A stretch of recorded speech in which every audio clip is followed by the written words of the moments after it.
Chapter 1, Family Game Night. The Rivera house was unusually calm for once. No shouting, no swearing, no police sirens in the background, just the faint sound of dice rattling and the boys arguing over who cheated first. Julian, Ronan, Andrew, and Tyler sat around the old wooden table in the living room, snacks everywhere, soft music playing from a dusty radio, and their mum Darlene smiling like she hadn't seen peace in years. Hihachi, firmly planted at the end of the table with his arms crossed, looked like a man preparing for war. Not actual war, board game war, which was arguably worse. "All right," Darlene said sweetly. "Tyler, roll the dice." Tyler rolled, landing on a safe spot. Andrew clapped half-heartedly, Ronan groaned, and Julian muttered, "Rigged. Everything in this house is rigged." Hihachi glared at him. "Julian, you haven't even taken your turn yet." "Yeah, because you're taking 3 hours to think every move," Julian shot back. "If chess had a time limit, you'd be arrested." Darlene sighed lovingly. "Boys,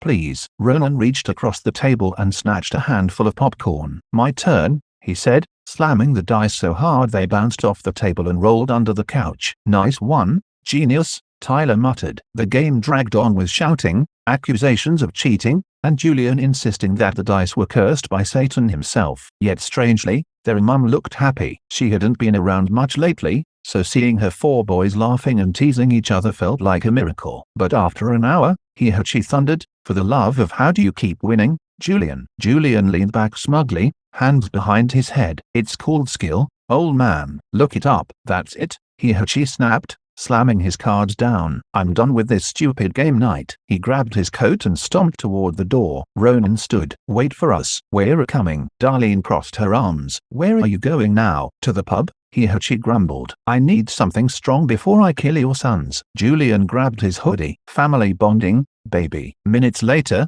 Hihachi and the 2 worst troublemakers, Julian and Ronan, strode into the dimly lit pub down the street. Local drunks were lounging on stools, the air reeking of cigarettes and spilled beer. At the counter stood a familiar face, Josh's dad. He turned, recognized Hihachi, and instantly sneered. "Great, Rivera scum." Julian's eyebrow shot up. "Damn, the resemblance is crazy. Must run in the family. Ugly genes." Ronan snorted loudly. Hihachi cracked his knuckles. "What's your problem today?" Josh's dad stepped forward. "Your sons beat my boy again." Julian shrugged. "He started it." "You're all the same," Josh's dad snarled. He shoved Hihachi. "Big mistake." Hihachi grabbed him by the collar and slammed him onto the bar counter. A glass shattered. The entire pub turned to watch. Josh's dad swung wildly, but Hihachi ducked, punched him square in the jaw, and sent him crashing into a table. Ronan cheered like he was watching a boxing match. "Damn, Hihachi," Julian whistled. "Remind me never to piss you off again." Within minutes, Josh's dad was knocked out cold. The bartender yelled,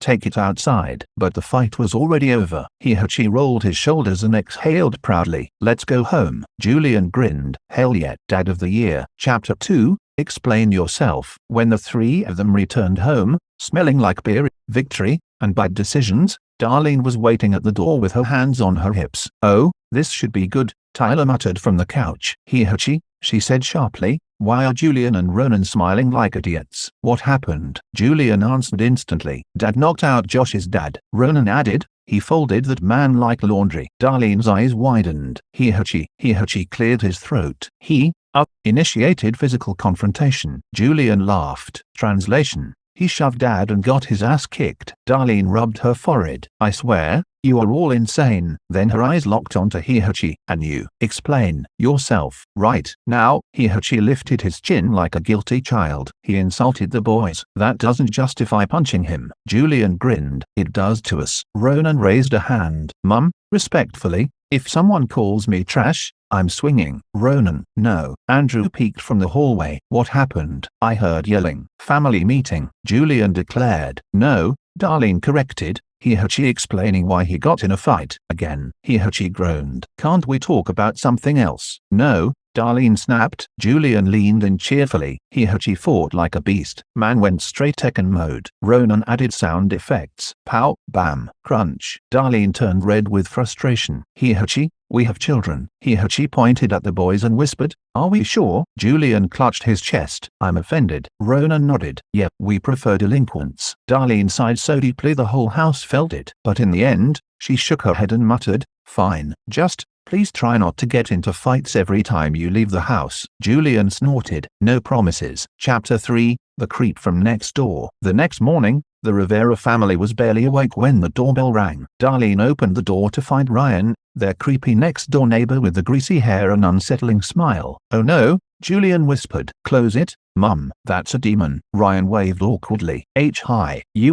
Can I use your bathroom?" He frowned. "You live next door." "It's broken," Julian whispered to Ronan. "He probably broke it looking at someone's picture." Ronan gagged. "Ugh." Darlene, being too kind for her own good, said, "Go ahead, Ryan." Ryan hurried inside and disappeared into the bathroom. Minutes passed. 10 minutes passed. 15 minutes passed. Julian groaned dramatically. "If he's taking a dump in our house, I'm moving out." Ronan added, "Same. I'm not breathing that toxic air." He marched to the bathroom door and pounded on it. "Ryan, what are you doing?" No answer. So he flung the door open. The entire family gasped. Ryan was asleep on the toilet, pants up, slumped over, holding a photo of Darlene in his hand. Julian yelled, "Oh hell no." Ronan screamed, "Burn it. Burn the whole house." Tyler blinked. "Is he dead?" Andrew whispered, "I hope so." Darlene's jaw dropped. He grabbed Ryan by the shirt collar and shook him awake. Ryan blinked up, confused. What? I felt faint." Julian pointed accusingly. "Faint? Dude,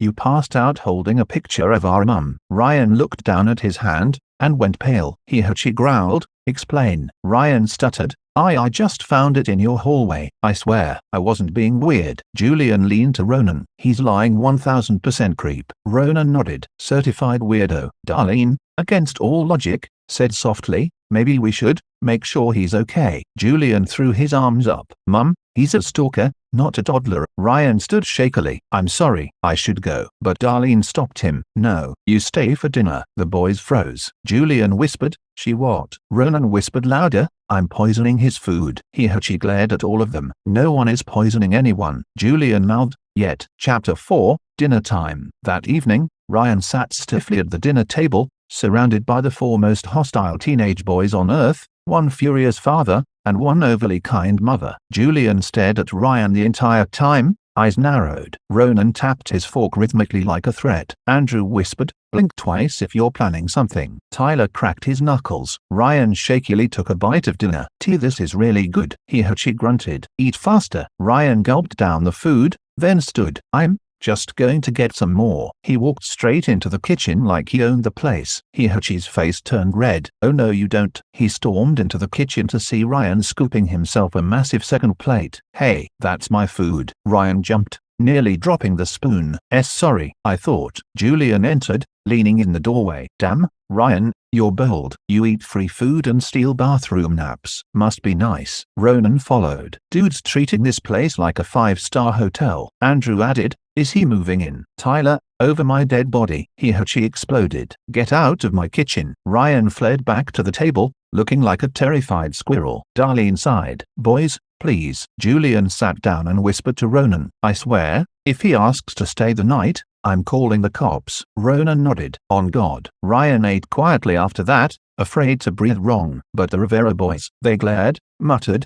whispered, and judged him for every bite. Chapter 5. Ryan's confession. The house had finally quieted down after the world's most uncomfortable dinner. Darlene washed dishes while the boys hovered in the living room, whispering like they were planning a heist. Julian peeked toward the kitchen. "I swear Mom's gonna adopt him. She loves strays." Andrew shrugged. "We could throw him back over the fence where he came from." Ronan snorted. "Yeah, but he crawls back like a raccoon." He sat on the couch, polishing his knuckles from last night's fight at the pub. "If Ryan says one weird thing, I'm kicking him out." And right on cue, Ryan shuffled back into the living room, wringing his hands. Mr. Rivera, can I talk to you?" Julian whispered loudly. "Brace yourselves." He raised an eyebrow. "Speak." Ryan took a breath. "I have feelings for." Julian stood instantly. "Nope, no, absolutely not." Ronan covered his ears. La la la, not listening. His eyes widened. "For who?" Ryan swallowed hard. "For your family." Julian threw a pillow at him. "That's not better." Ronan yelled.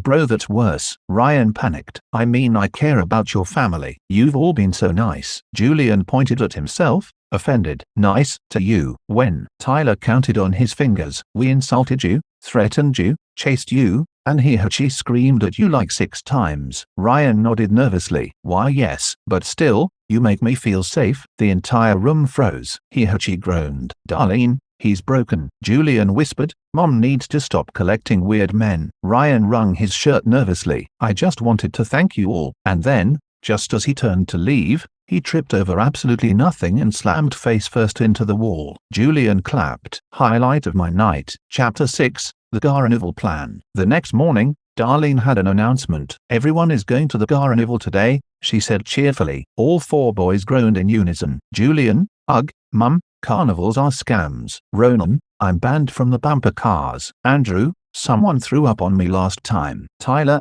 and the clown chased Julian. Julian pointed dramatically. That clown started it. Darlene clapped her hands. Too bad. We're going. Family time. She sighed. Do I have to go? Yes, she said firmly. Ryan suddenly poked his head in from the front door. I love carnivals. Julian's eyes widened. Why are you here again? Ryan blinked. You left your door unlocked. Ronan groaned. He's like a stray cat but worse. But Darlene, of course, smiled warmly. You can come too, Ryan. All 4 boys shouted. Mom. Too late. She was already packing snacks. Chapter 7, Disaster at the Carnival. The Rivera family, plus unwanted extra, arrived at the local carnival. Bright lights, loud music, screaming kids, and the smell of hot dogs floated in the air. Julian looked around. Okay, this place still sucks. Ronan nodded. Yup, smells like sadness. Ryan clapped his hands excitedly. Let's ride the Ferris. No, the boys said in unison.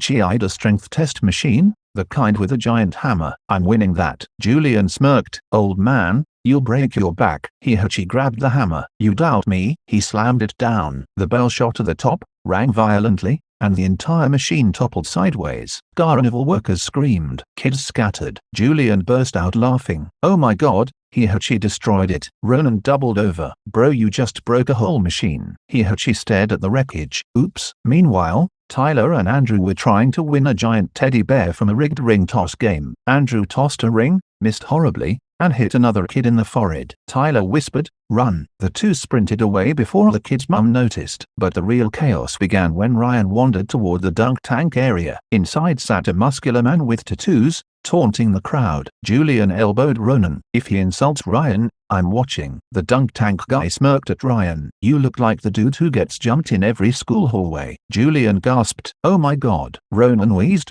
He read him. Ryan bit his lip nervously. I'm not. You totally are, the dunk guy said. Julian handed Ronan a baseball. Ronan, dunk him. Ronan wound up and launched the ball like a missile. Bang, direct hit. The man dropped into the water with a scream. Julian cheered. We free the oppressed. Ryan clapped timidly. Yay.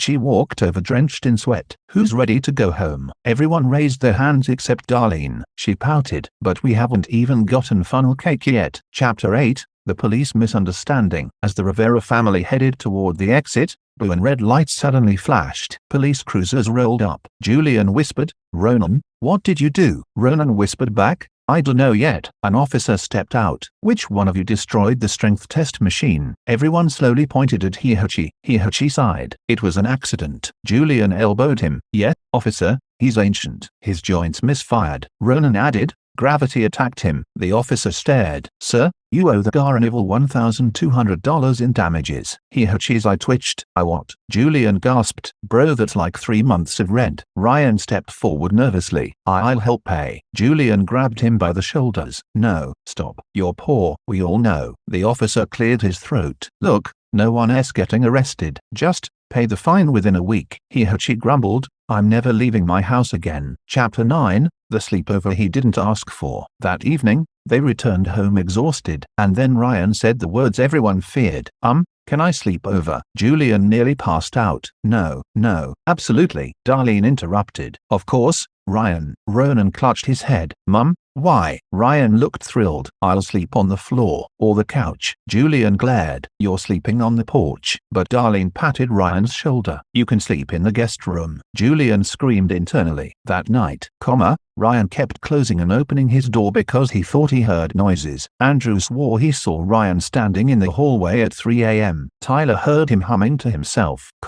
Ronan swore. Ryan asked, do you guys dream loud? Julian threw a shoe at the wall and yelled, Stop being weird. He lay awake staring at the ceiling. I should have let the police arrest me. Chapter 10. Morning Mayhem. The next morning, chaos struck immediately. Julian opened the fridge. Who ate all my leftover pizza? Ryan froze mid-bite. Cheese stuck to his lip. I thought it was free. Julian stared like a demon awakening. That was mine. Ryan gulped. I'm sorry. Ronan walked in. What's happening? He spotted the empty pizza box. Oh no. Julian grabbed a spoon like a weapon. I'm about to end this man's career. Ryan screamed and ran through the house, Julian chasing him while shouting death threats that were definitely illegal. Tyler yelled, "Stop running in the house." Andrew dove out of the way as Ryan sprinted past. Darlene finally stepped in. "Boys, enough." Julian pointed dramatically. "He ate my pizza, Mum. That's a war crime." Ryan whimpered. "I'll buy you more." Julian crossed his arms. "You owe me a pizza, a garlic bread,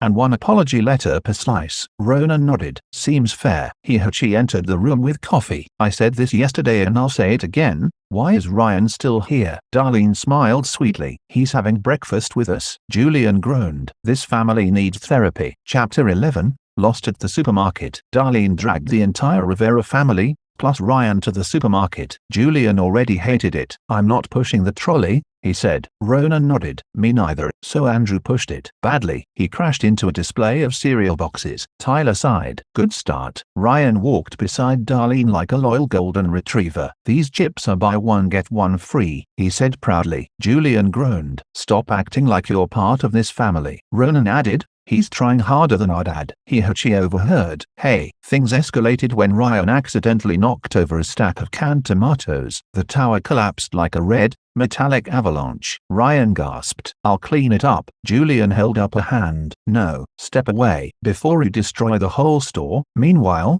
Ronan and Andrew disappeared into the toy aisle, where they began sword fighting with pool noodles. Julian wandered into the snack aisle and started stuffing candy into his pockets. Tyler yelled down the aisle, "You can't steal right in front of Mum." Julian shrugged. "Watch me." And then, chaos. A security guard rounded the corner. Julian whispered, "Scatter." The boys sprinted in all directions, leaving Ryan confused and frozen like a scared deer. The guard approached him. "You kids running from something?" Ryan squeaked, They run fast." Julian yelled from behind the freezer section. "Ryan, don't snitch." The whole store echoed with Rivera chaos. Chapter 12. Hihachi's breaking point. When they got home, Hihachi snapped. He stood in the living room, shaking with frustration. "I can't take this anymore," he shouted. Julian smirked. "You say that every week." Ronan nodded. "And yet you live with us." Hihachi pointed dramatically. "You four are the most stressful people on earth." Tyler said, "We know." Andrew added, "Top 10 worst families in the neighborhood." Hihachi ignored them. "And Ryan, why is he still here?" Ryan waved awkwardly. "Hi." Julian hissed like a cat. "Stop welcoming him." Darlene placed a calming hand on Hihachi's shoulder. "They're just being energetic." Julian coughed loudly. "It's called being awesome." Hihachi rubbed his forehead. "Today at the supermarket, you destroyed." "Technically Ryan did," Ronan corrected. "You." Hihachi shouted. "All of you are grounded." Julian laughed. "Good luck enforcing that." Ronan added,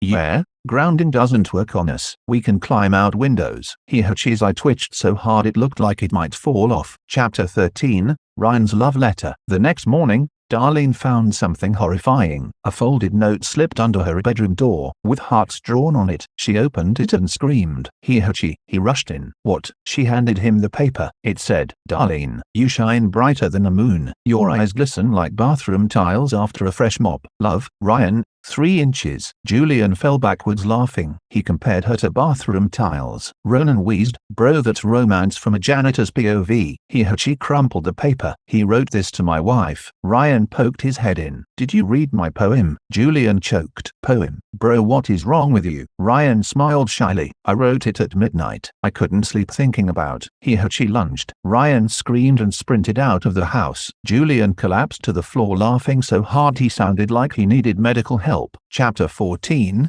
Another school disaster. Back at school the next day, the chaos continued. Julian arrived late, very late. He strolled into class eating a Pop-Tart. "Mr. Larius glared. Julian Rivera, do you know what time it is?" Julian shrugged. "Time for you to get a new haircut." The class exploded laughing. Mr. Larius slammed his hand on the desk. "You're late again." Julian sat backwards in his chair. "Yeah, but at least I showed up." "That's improvement," Ronan whispered from across the room. Julian, shut up. But Julian didn't shut up at all. He spent the whole lesson making sarcastic comments. Why is the homework longer than the Bible, sir? Your breath could knock out a rhino. Why learn algebra when I can just suffer in peace? Finally, Mr. Larius snapped, "Get out of my classroom." Julian stood, gladly. "Your vibe is killing my brain cells." He strutted out like a celebrity while the entire class cheered. Suspension incoming. Chapter 15, Suspension. Again. Right on schedule, Julian got called to the headmaster's office. Mr. Clark folded his hands. "Julian, do you know why you're here?" Julian shrugged. "Because I exist." "Because?" Clark continued. "Mr. Larius says you insulted him repeatedly." Julian nodded proudly. "Correct." Clark gave him a stare like he'd aged 20 years in 1 second. "You're suspended for 3 days." Julian smirked. "Only 3. You're losing your touch." Clark rubbed his temples. "Julian, please, try to behave." "No promises." Julian sauntered out, grabbed his backpack, and texted the group chat. "Julian, you suspended again." Face with tears of joy.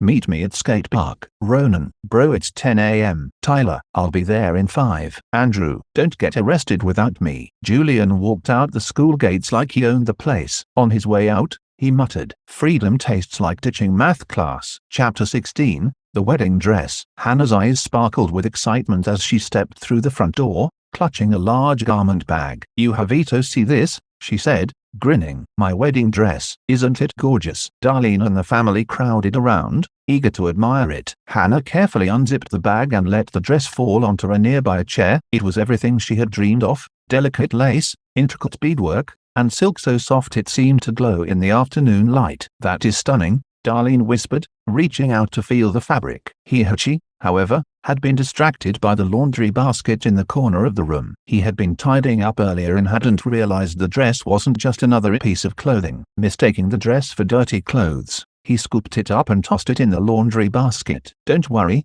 I'll make sure it gets cleaned," he muttered, completely unaware of the catastrophe he had just caused. Meanwhile, Ronan and Julian were busy plotting their bonfire night. "Perfect timing," Ronan said, eyeing the pile of clothes in the basket. "Let's add these to the fire." Julian smirked. "Yeah, let's make it a spectacular one." She, always up for a bit of mischief, joined them. "Bonfire night, huh? Count me in," he said cheerfully. The 3 of them carried the basket outside, where a small crowd had already begun to gather for the neighborhood bonfire. Even Ryan, the neighbor, was there, chatting casually with friends. With a flourish, Ronan dumped the contents of the basket onto the growing flames. The fire crackled and roared as clothes, blankets, and what looked like random laundry burned brightly in the night. Everyone watched in awe as the flames danced higher. She chuckled, Ronan laughed, and Julian whistled appreciatively at the fiery spectacle. It was a perfect night, except for the one small detail no one had realized. Inside, Hannah was tidying up when she noticed something was off. She turned toward the chair where she had left her dress, and froze. "No, no, no, no," she screamed, her voice breaking. Her hands flew to her face as she realized her beautiful, expensive wedding dress was gone. Panic turned to horror when she spotted the blackened remnants of fabric outside, still smoldering in the ashes of the bonfire. Her screams echoed through the house. My dress, my dress." She ran outside, tears streaming down her face. She ran after her, his face pale with worry. "Hannah, I didn't know, it was an accident," she shouted, flailing helplessly. But Hannah barely heard him. She was inconsolable, screaming at everyone around her. "You maniacs, how could you? You've destroyed my dress, my wedding dress." In the chaos, Ryan, ever the calm neighbor, picked up the charred remains of the dress. "I'll take this home for you," he said gently, trying to salvage what little was left. Hannah couldn't stop crying, her sobs shaking her entire body. With a final, furious glare at the family, she spun on her heel and stormed away, leaving Darlene, Ronan, and Julian frozen in shock. Darlene finally broke the silence, her voice trembling with anger. "What were you 3 thinking? Are you insane?" she shouted, glaring at Julian, Ronan, and Julian scratched the back of his neck awkwardly. "We thought it was just laundry," he muttered. "Laundry?" Darlene's voice cracked with fury. It was her wedding dress, the one thing she's been dreaming about for years. "Do you even hear yourselves?" She could only stammer, I didn't know." Ronan looked down at the ground, guilt spreading across his face. The excitement of the bonfire had turned into a nightmare, and the reality of what they had done settled on them like a heavy, choking smoke. For a moment, no one spoke. The bonfire had burned out, leaving only smoldering ashes and the memory of Hannah's screams ringing painfully in their ears. Darlene's glare was still fixed on the three of them, a mix of fury and disbelief. "You've crossed a line this time, a huge line." And just like that, the night that had started with laughter ended in guilt, tears, and the unmistakable stench of burnt lace.